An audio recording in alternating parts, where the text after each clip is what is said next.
Hello everyone, my name is Shivani Tyagi, your philosophy teacher. So today I'm going to make you understand that how we should write the answers and what kind of questions UPSC is giving.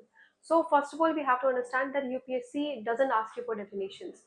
Now, like it's more than like analytical. Like they want to know that if you know these definitions, if you can implement these definitions, right? Because philosophy is something which you'll take even after clearing this examination, even after clearing this interview, right? So these philosophers are going to stay with you, and this is what UPSC wants to try, right? So I'm sure that you have like often heard this, that never show in ethics examination that you're UPSC student. So there is a link to it because their standard increases. So there is a reason to it because UPSC philosophy optional. It's more than like understanding their definitions because it's about the implementation in reality, right? So now let's understand what kind of questions are coming and how we have to write it, like with what keywords and how we should put it. So suppose there is a question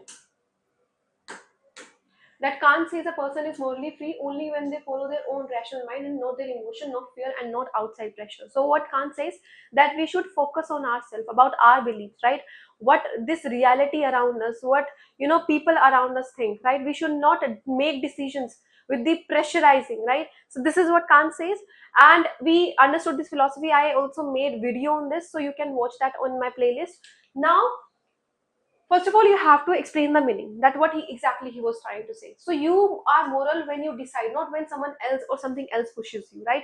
The definition of goodness, right, it can vary, but when you should be good, right, that depends on you, right? The decisions that you should make, that totally depends on you. They should not be pressurized on you, right? If you are watching this video, if you are watching this lecture, then it's because you want to, right? If you are pressurized, right, if you are forced, then it won't be as effective as if you are like doing it willingly, right? So this is the difference.